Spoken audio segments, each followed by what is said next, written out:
Have you ever caught yourself saying something that sounded harmless, almost automatic, but somehow it made your world just a little smaller? We all do it. A quick phrase to brush off a challenge, a casual reply that shuts down a conversation, or a stubborn sentence we whisper to ourselves when no one's listening. They don't come with alarms or warning labels. But these small, quiet words shape the way we see ourselves, and over time, they build invisible walls between us and the life we could have lived. Let me ask you this: how many opportunities have you missed because you told yourself, "I already know that"? How many dreams have you put off because it felt too late? How many times have you stayed silent or small because deep down you believed that's just how I am? This video isn't about being perfect. It's not about pretending to be fearless, flawless, or some stone-faced stoic sitting on a mountain. It's about something deeper, the quiet wisdom that grows when a man learns to recognize the weight of his own words and chooses different ones. You see, truly intelligent men don't just speak well, they speak wisely. They know that strength isn't proven through volume, but through restraint. And they've learned, often the hard way, that some things are better left unsaid, not because they're untrue, but because they limit what's possible. Over the years, I've spoken with mentors, soldiers, artists, fathers, friends. And again, I noticed a pattern: the men who grow, who lead, who carry quiet power, they've stopped saying certain things. They've deleted them from their vocabulary, like outdated code, and in doing so, they've rewritten their entire lives. In the next few minutes, we're going to uncover 9 phrases that smart men never say. Not because they're weak, but because they're wise. Because they've learned that some words shrink you, while others set you free. Let's start with the first one. It might be hiding in your mouth right now. Years ago, I was sitting in a small coffee shop, watching a young guy, probably in his early 20s, chatting with his mentor. The older man, maybe in his 50s, was calm, thoughtful, and clearly respected. He leaned in, trying to explain something about leadership and how people respond more to consistency than charisma. Halfway through his sentence, the young man cut him off. Yeah, I already know that." The older man paused, smiled gently, and said nothing more. I don't think the young guy meant any harm. But in that moment, he shut the door on a room he hadn't even stepped into. And I've been that guy too, more times than I'd like to admit. See, I already know that sounds confident on the surface. It feels like competence. But what it often reveals is something much quieter and much more dangerous: a mind that's starting to close. Because knowledge isn't a trophy you win once and hang on your wall. It's a living thing, like a river. Just because you stepped into it yesterday doesn't mean today's water is the same. I remember making that mistake with one of my mentors. He was teaching me a sales principle I thought I'd mastered. I interrupted him with a casual "I got it." Later, I realized he wasn't just teaching a concept. He was sharing a nuance I hadn't seen, shaped by years of actual battle in the field. By brushing him off, I didn't just lose a tip, I missed a perspective I couldn't have gained on my own. Intelligent men don't let ego masquerade as expertise. They know that true mastery begins with humility. The willingness to say, maybe I don't know this version of the story. That's not weakness, that's strength. So here's a small shift: next time someone starts to explain something you think you know, pause. Ask a question. Lean in, not to humor them, but to honor the idea that your view might not be complete. Because when you listen with curiosity instead of pride, you gain something far more valuable than knowledge. You build connection, trust, and depth. And that depth, it's the difference between a man who talks well and a man who lives wisely. Now let's move on to the next phrase. It sounds practical, maybe even responsible, but underneath it lies a subtle, sneaky form of self-destruction. I used to work with a guy named Rob, mid-30s, sharp suit, sharper mind. He was the kind of person who always seemed calm, always calculating. But there was one thing about Rob that puzzled me. Whenever someone suggested a bold idea, something outside the norm, he'd smile politely and say, "Yeah, but that's impossible." At first, I thought he was just being realistic, grounded, maybe even protecting the team from wasting time. But after a while, I noticed a pattern. Nothing ever changed around Rob. No new strategies, no big wins, no risks. He stayed in the same safe box year after year, smart, but stuck. Here's the truth. Most things that are called impossible aren't. They're just unfamiliar or uncomfortable, or they require you to believe in something you can't yet see. When you say that's impossible, you're not just describing the task. You're describing yourself. You're setting the limit, not based on facts, but on fear. I once had a mentor tell me, if someone else has done it, it's not impossible. If no one has, maybe it's just your turn to try. That stuck with me. Take Elon Musk. Whatever you think of him, the guy launched a rocket company in an industry where failure is expensive and expectations are brutal. He didn't say that's impossible. He asked, what would make this barely possible? And then he built backwards from there.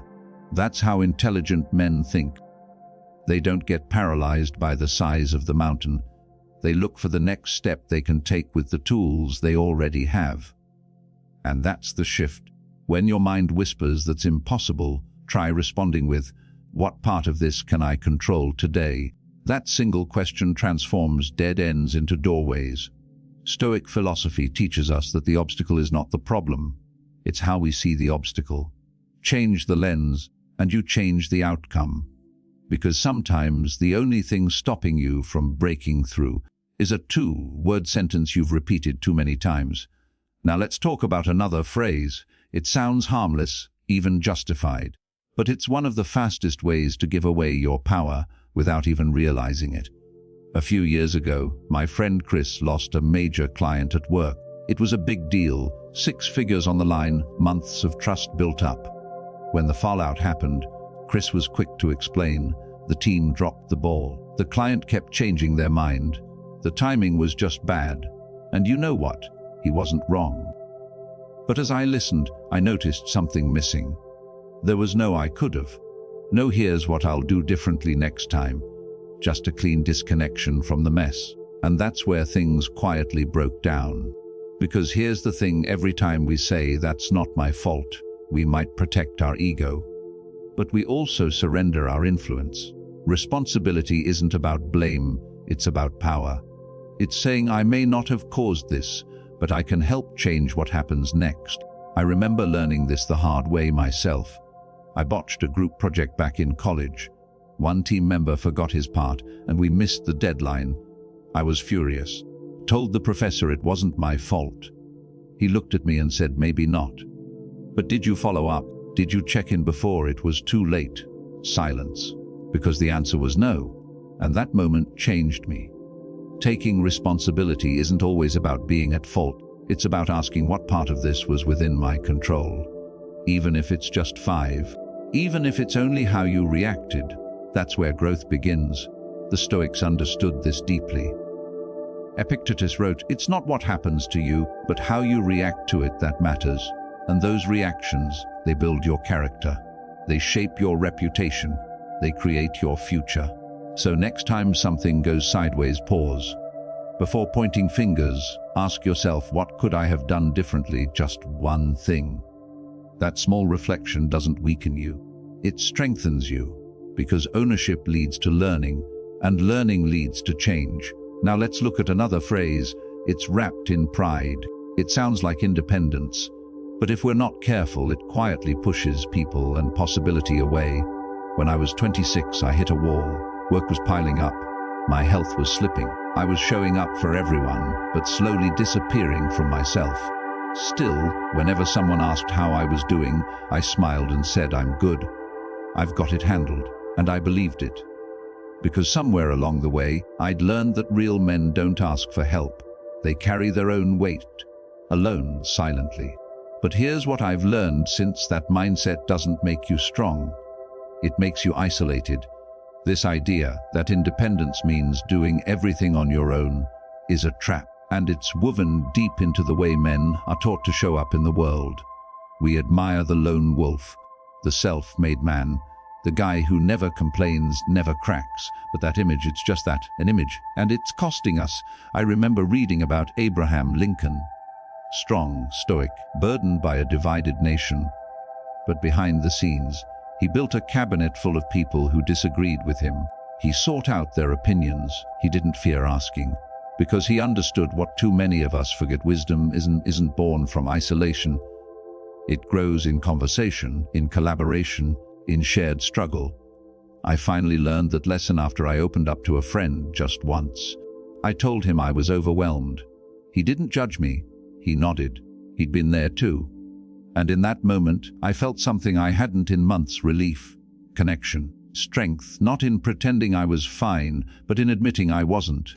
Here's the truth: you can be strong and still need support. You can be capable and still need guidance. And asking for help isn't weakness. It's wisdom in motion. So the next time you hear yourself saying, "I've got this," pause. Ask yourself, do I really? Or am I just afraid of being seen needing something? Because intelligent men, truly wise men, know that you don't carry the world by yourself. You carry it with others. And that brings us to the next phrase. It hides behind a quiet laugh. It sounds like self-awareness, but really it's resignation in disguise. A few summers ago, I met a man named Harold at a community writing workshop. He was 72. Tall, quiet, always with a small notebook tucked in his back pocket. On the second day, during introductions, someone asked him why he joined. He smiled and said, "Because I want to write the book I never gave myself permission to start." Turns out, Harold had been dreaming of writing a novel since his 20s, but life happened: family, work, responsibilities. Somewhere along the line, the dream got boxed up with a label that read "too late now." That same phrase creeps into all of us, doesn't it? Sometimes it sounds like, "that ship has sailed."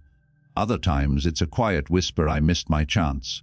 But let's be honest, who decides what's too late? What's the expiration date on becoming more than we are? Saying "I'm too old for that" is rarely about age. It's about fear. Fear of looking silly. Fear of starting at zero. Fear that the timeline doesn't match the image we once had for ourselves. But here's the truth. There's no timeline for becoming who you're meant to be. There's only now. And now is always on time. I think about Colonel Sanders. He started KFC in his 60s. Or Laura Ingalls Wilder, who wrote Little House on the Prairie at 65. Even Morgan Freeman didn't land a major role until he was 50. These aren't just exceptions. They're reminders growth isn't reserved for the young. It belongs to anyone brave enough to keep going. The Stoics had a powerful view of age. Marcus Aurelius wrote, "You could leave life right now." Let that determine what you do and say and think. Not to scare us, but to wake us. Because as long as you're breathing, there's still life to shape. Still work to do. Still purpose waiting for you to say yes.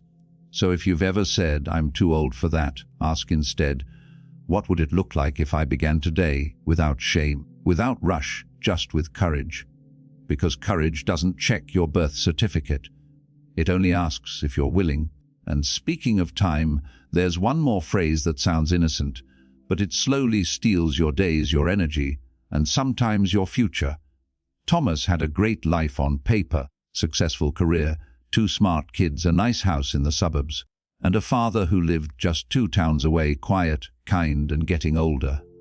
For years, Thomas kept meaning to visit. He'd say, "We should go fishing like we used to. I'll call him next week when work isn't so crazy. Maybe next month, once the project wraps." But weeks turned into months. And then one morning his phone rang. His dad had passed away in his sleep. Thomas never got to make that call, never took the trip, and now he carries that silence, heavy and permanent. That's the thing about "I'll do it later." It sounds harmless, even responsible. But often it's a soft-spoken thief. We delay not because we're lazy, but because the task feels uncomfortable, uncertain, or overwhelming. We tell ourselves we're buying time. But really we're gambling with time. And it's a bet we rarely win. I've done this too. There were conversations I avoided, thinking I'd have the perfect moment someday. There were ideas I shelved, assuming they'd be there waiting when I was ready. But life doesn't always wait. sometimes later becomes never without a sound. The Stoics had a fierce awareness of this. They practiced memento mori, a daily reminder of death, not to be morbid, but to stay present, to live urgently, to act now. Marcus Aurelius wrote, "You could leave life right now. Let that determine what you do and say and think." It's not meant to scare you, it's meant to focus you. So here's the shift. Instead of saying, "I'll do it later," ask, "What's one small thing I can do today?" Call the person, write the sentence, start the workout, send the message. It doesn't have to be perfect, it just has to be in motion, because action builds clarity, and clarity builds legacy. Now let's talk about a phrase that feels oddly familiar, like an old coat we keep putting on. It sounds like self-acceptance, but deep down it's often just fear dressed up as identity. Jake was the kind of guy you liked right away. Funny, reliable, the first to buy a round of beers. But there was something about him that never quite shifted. He had a temper, short, explosive, and usually followed by a shrug and the same 5 words, "That's just how I am." I remember one night after a heated argument with his girlfriend, he turned to me and said, "I mean, what do you want me to do? I've always been like this." And in that moment, I saw it clearly. Jake wasn't defending a personality trait. He was defending his limitations. We've all said it. Maybe after procrastinating, "I'm just not a structured person." Maybe after missing a chance, "I've never been good with risk." It sounds like self-awareness, but more often than not, it's resignation in disguise. The problem with "that's just how I am" is that it turns a moment of reflection into a full stop. It's like telling your GPS, "This is where I am," and refusing to enter a destination. But you're not a statue. You're not carved in stone. You're a living, breathing, evolving human being capable of learning, unlearning, and rewriting your story. The Stoics knew this. Epictetus taught that we are not disturbed by events, but by our judgments about them. And that includes our judgments about ourselves. When you label yourself too quickly, you stop exploring who you could become. I remember the first time I challenged one of those labels in myself. I'd always said, "I'm not a morning person." For years, it was my reason for sleeping through opportunities. But one month, I decided to test it. I committed to waking up at 6 a.m., not forever, just for 21 days. And by the second week, something shifted. I didn't love it. But I liked the version of me who showed up early, the one who didn't default to an old excuse. That's what intelligent men do. They stay curious, not just about the world, but about themselves. They ask, "Is this really who I am? Or is it just who I've been?" So next time you hear yourself saying, "That's just how I am," pause. Replace it with, "That's how I've been, but I'm open to something better." And speaking of better, the next phrase we're exploring pretends to be powerful. It claims independence, strength, even confidence. But more often, it's ego with a clever disguise. A while back, I knew a guy named Leo. Stylish, confident, always the first to speak his mind. If someone challenged him, he'd shrug and say, "I don't care what people think." It sounded bold, empowering even. But the more time I spent around Leo, the more I noticed something he did care. A lot. He'd obsess over how many likes his posts got. He'd adjust his stories to sound more impressive in conversation. He wasn't indifferent to people's opinions, he was haunted by them. But instead of admitting it, he armored up with indifference. Here's the paradox. When you have to announce you don't care what people think, you probably do. Now, don't get me wrong, there's power in not being ruled by outside opinions. But pretending you're completely unaffected, that's not strength. That's disconnection. The truth is, we're wired for feedback. It's how we grow. It's how we build relationships, learn nuance, sharpen who we are. The danger isn't in caring. The danger is in caring without discernment. The Stoics had a word for this: apatheia, not numbness, but clarity. Not shutting everyone out, but choosing who gets in. Marcus Aurelius listened to teachers, mentors, even his enemies, but he didn't let them define him. He chose which voices mattered. That's the shift. Instead of saying, "I don't care what people think," try asking whose opinion is rooted in truth, love, or growth, and whose isn't. Care where it counts. Ignore the noise. Filter. Don't shut down. I learned this lesson during a tough season. A video I poured my heart into got harsh criticism. My instinct was to say, whatever, they just don't get it. But then I reread one comment, not the loudest, but the most thoughtful, and it helped me see a blind spot I'd missed. That moment didn't break me, it built me. So no, intelligent men don't become immune to opinions. They just stop outsourcing their worth. They listen without losing themselves. And now, for the final phrase, it's quiet, almost invisible, but it's the one that keeps dreams on the shelf and potential locked behind the glass. A few years ago, I met a man named Carlos at a small local seminar. He was 48, quiet, kind-eyed, sat in the back row with a worn leather notebook. During a lunch break, we started talking. He told me he'd always wanted to become a therapist, worked in finance for 20 years, raised a family, did everything right. But deep down, that calling had never gone away. I asked him what was stopping him from starting. He looked down, smiled sadly, and said, "I think it's too late for me." That sentence hit me. Not because I hadn't heard it before, but because I've felt it too. We all have, in one way or another, when we scroll through social media and see 20-year-olds launching businesses. When we compare our messy beginnings to someone else's polished highlight reel. When we forget that time passed doesn't mean time is over. Saying it's too late for me is like closing a book halfway through and assuming you know how it ends. But life doesn't work like that. As long as you're breathing, you're still becoming, still learning, still capable of something new. I think about Harry Bernstein, who published his first book at 96, or the grandmother who went back to college at 78 because she never stopped believing learning was sacred. These aren't outliers. They're proof. Proof that the timeline you're comparing yourself to might not even be real.